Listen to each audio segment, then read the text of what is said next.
Këtë mërkurën të vegjëlit e kopshtit Shtëpia Magjike nga fshati Besi, në sheshin Skënderbeu, e zon një hapësirë, ku gjatë ditës shitën produkte të punuara nga duart e tyre. Ushqim me gjëra kozmetike, të përgatitura dhe dekoruara nga vetë ata, u ekspozuan për shitje për kalimtarët, e me ato të holla që do grumbulluhen, do të ndihmohen më pas fëmijë të tjerë, të cilët jeta po i sfidon me sëmundjen e kancerit. Drejtoresha e kopshtit, Saima Alshiqi, thotë se produktet nuk kanë kosto të caktuar, do të mbetet në dëshirën e kontribuesve se sa duan të ofrojnë.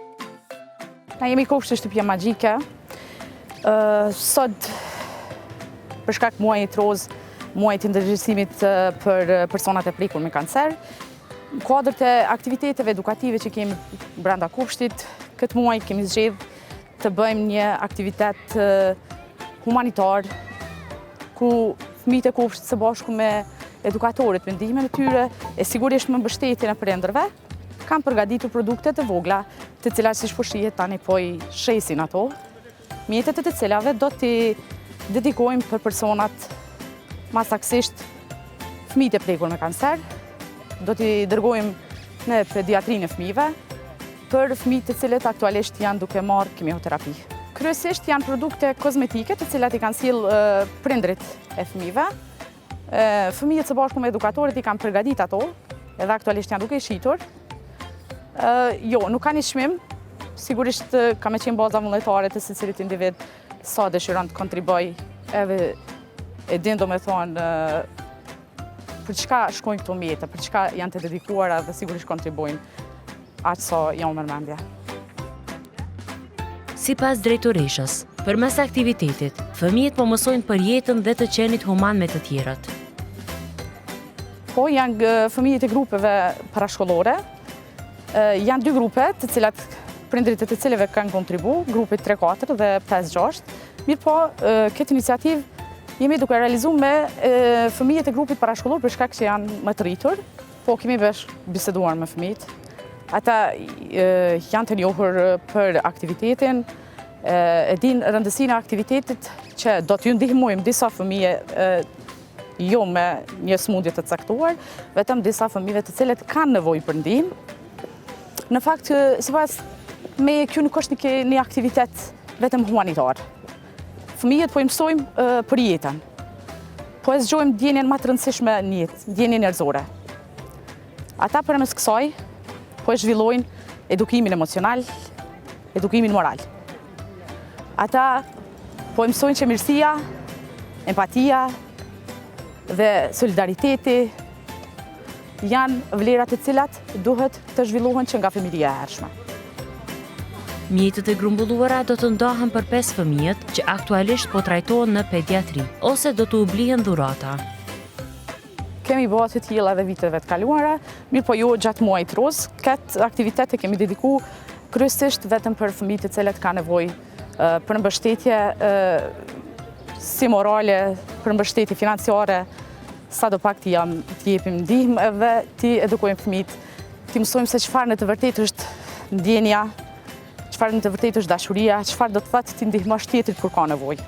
Meqense grupet e fëmijëve janë të vegjël, kryesisht do t'jetë vetëm sot.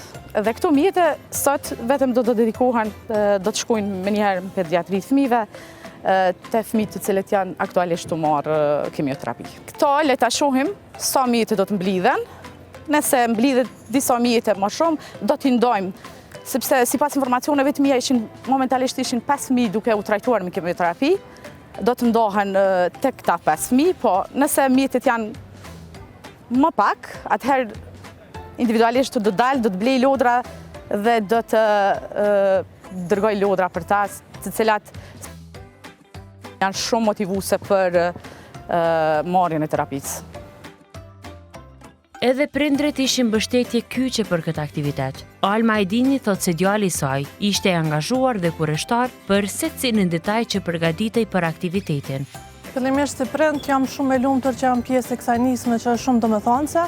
që është organizuar nga kopshti Shtëpia Magjike, ku fëmia im e vijon kopshtin, nga drejtoresha Saime dhe nga 2 edukatorët Behare dhe edukatori Aferdit. Sot na bashkon një qëllim i vetëm, që është të falim dashuri dhe shpresë aty ku ka më së shumti nevojë për ne, si aktivitet të shumë domethënëse edhe për fëmijët tonë, ku fëmijët tonë mësojnë se sa e rëndësishme është të ndihmojmë njëri tjetrin. Tetori Roz është gjithmonë një kujtesë shumë e mirë për ne, për ta bërë parandalimin e hershëm, kujdesin ndaj shëndetit dhe se bashkëpunimi me njëri tjetrin gjithmonë e bën ndryshimin. Ka qenë shumë kurioz, fillimisht kur i ka pa përgatitjen e ushqimeve, pasi që kemi përgatit disa ushqime së bashku me to, ka qenë pjesëmarrës pak në dekorimin e tyre, edhe pse është pak sa i vogël për moshën e tij, mirë po ka qenë kurioz për aktivitetet, për ngjyrat, ju interesoj ke pse ngjyra e vetme është pink, kështu me radhë.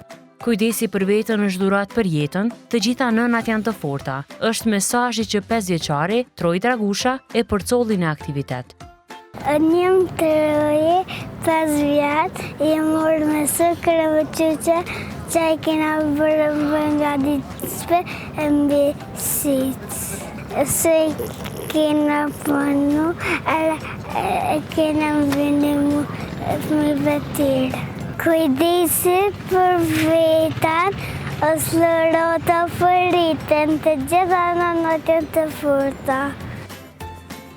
Në aktivitet ishin të përfshira disa grupe të fëmijëve dhe prindërve, por vetëm 7 fëmijë qëndruan për të shitur. E interesimi nga kalimtarët për të kontribuar ishte i kënaqshëm. Madje kishte edhe fëmijë të tjerë që ishin kurreshtar rreth aktivitetit dhe blejnë diçka.